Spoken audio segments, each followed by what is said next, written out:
Anywhere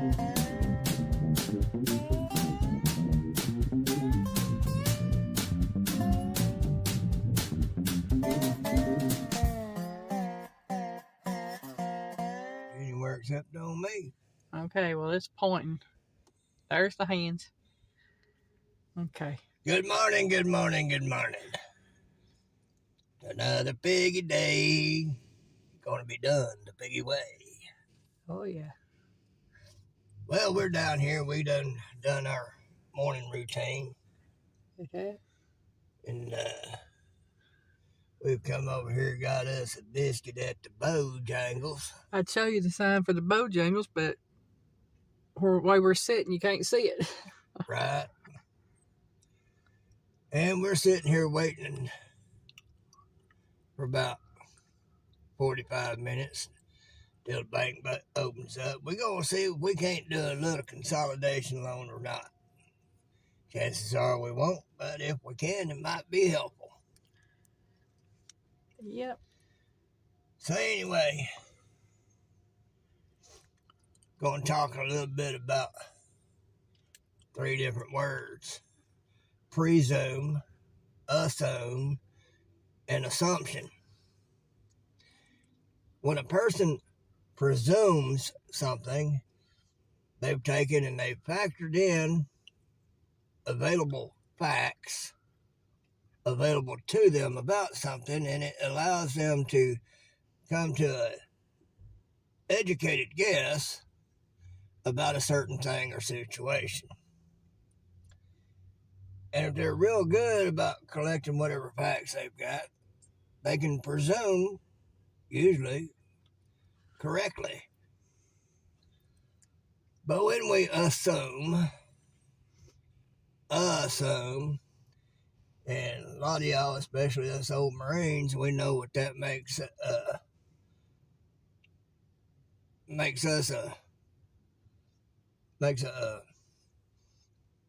south end of northbound mule out of you and me. Because to assume, you have knee-jerked and reacted off of something that you ain't based off of no facts other than your own thinking.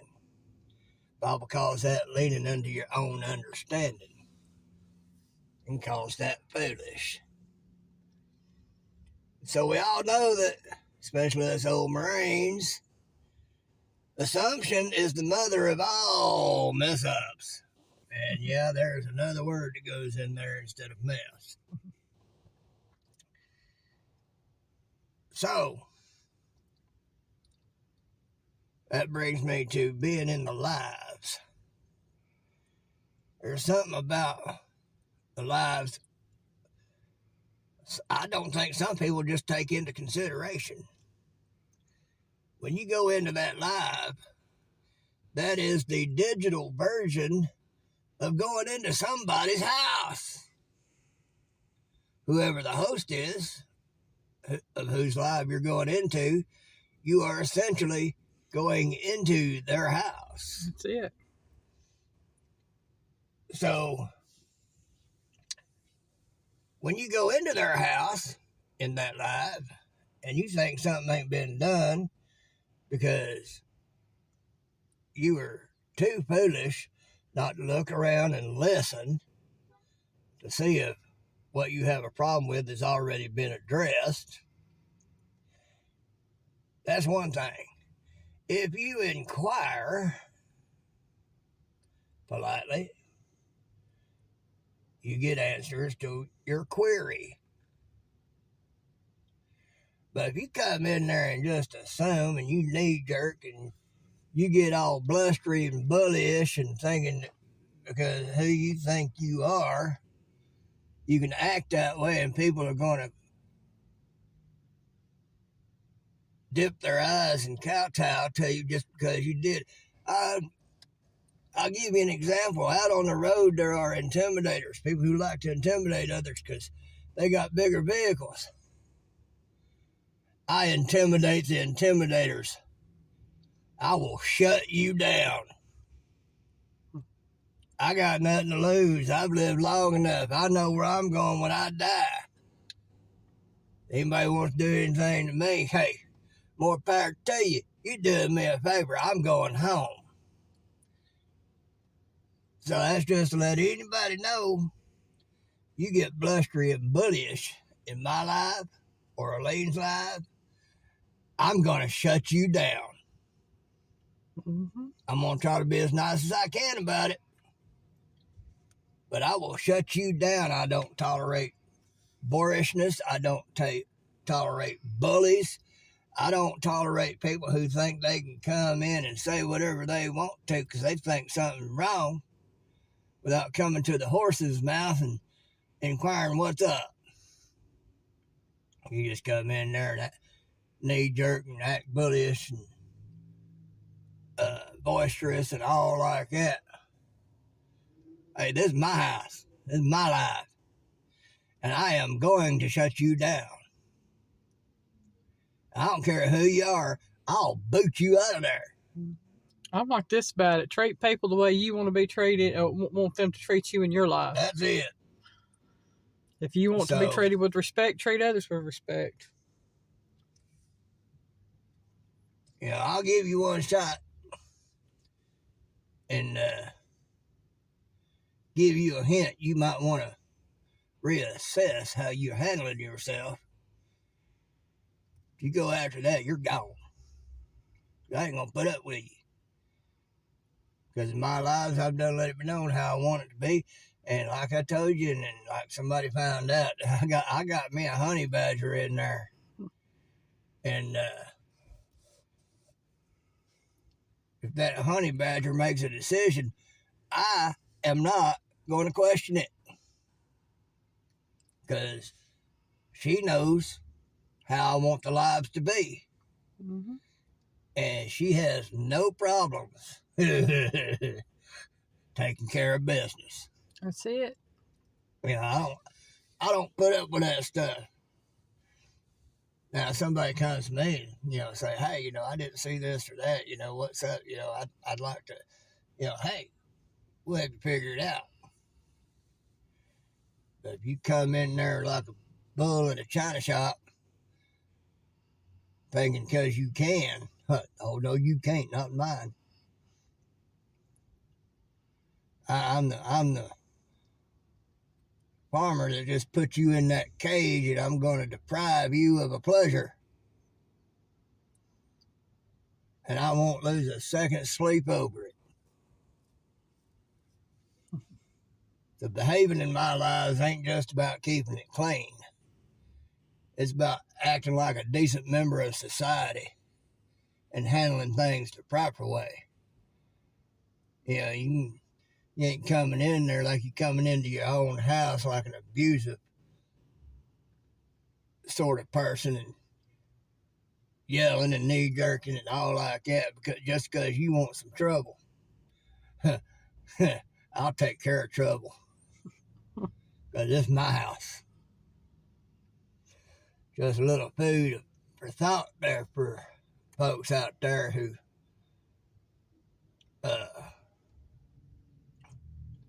want things to be a certain way in theirs, but think they can act that way however they want to in somebody else's.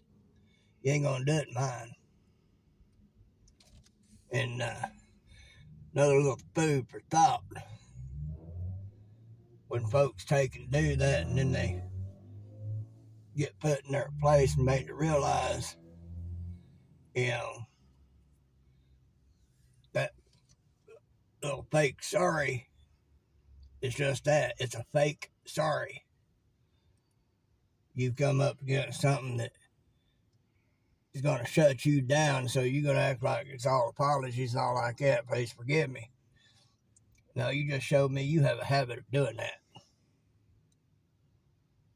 behind closed doors. That's how I know, because I put up with that sort of thing when I was very young. I recognize it. I see it for what it is. I already see your true colors. I ain't got to wait on you to show me. I already see them. So, you ain't hiding nothing from me. That kind of behavior describes only one type of people. And it's something I had to grow up with.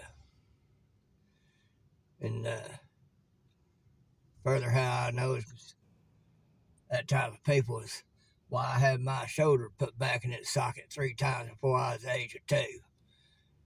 So don't think you pulling the piggy. I see you. I know you for what you are. So, just food for thought. Well, now that aside, I think people get the hint. You better be behaving in my life. Because between me, Elaine, and my honey badger, you get out the way, you go. No questions asked. If I see something or hear something, Elaine's probably going to catch it before I do, but all I got to do is send a finger up in the air. She'll know what to do. You're gone. If honey badger hadn't already got you. Boy, she quick. Mm-hmm. If somebody put something in there, that comment was gone before I even knew it was there, and Elaine barely caught part of it. I was in the middle of reading it and trying to figure out what it was. Honey badger done got it and took care of it. Mm-hmm. And if honey badger does something, like I said, if she does something, y'all consider it law in my life because I put that kind of trust in her. Mm-hmm. You know. But anyway, on a lighter note, we're going to go over here a little bit and see if we can't do a consolidation loan so that we can have everything in one basket and get a little bit lower rate. And maybe get things paid down a lot quicker and have a little bit extra work with to do other things. And all that. Don't know if we'll be able to do it. We're just going to go see if we can or not. Well, I mean, the worst they can tell you is no. Worst they can tell us is no. And then we'll be like, okay. Be in the same bucket we in right now. No big deal. We're just seeing if we could. Yeah. And ain't going to hurt my feelings one way or the other. You know, because Elaine takes care of the finances in this house. And everything. She does a great job at it. Keeps us floating. And while able to still do some things, it shocks me what she can do. But we're going to go see if we can do this. And if we can, it'll make it easier on her to get some things done. And if we can't, we'll just keep going on until we can. And just had us, like I said, we just had us a biscuit here at Bojangles. She had the steak, I had the chicken. It's about par for the course for a fast food place. It wasn't that great. But like to froze to death in there. Like to froze to death in there. They had it cold enough they could have been cold in the back where all the fryers and stuff were. Good gracious. They've got it set for the workers, not for the customers. Lord have mercy. I can understand wanting to be kept a little cool back there in the back, but you driving your customers out, it's like, ugh. That ain't good for business. Would hate for them little delicate flowers back there to have to sweat a little bit. I mean, that's just a shame. Well, it's like I said in there, any business that's got cooking going on in the back and you got customers up front, you need 2 different air units. You need 2 different systems going on. One for the back. Front, one for the back. Yeah. And because that way you can adjust the temp to what's best for all of them. Right. Then we come out, when we first got here, was going to park, and there was a spot in between these 2 cars.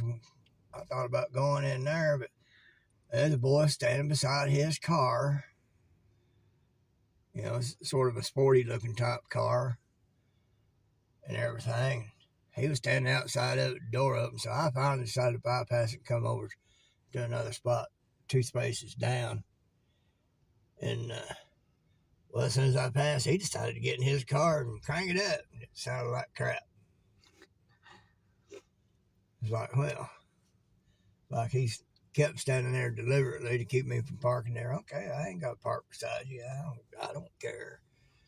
you know, and everything. Then he gets in his car and he cranks it up. It sounds like crap, and he thinks he's got something. Yeah, that was funny. Oh, I was just looking down there for you.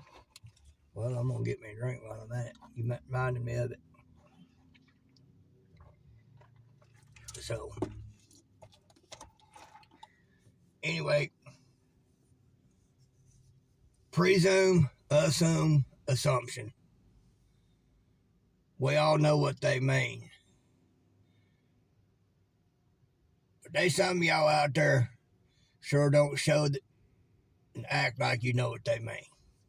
I'll just say that. Piggy loves you.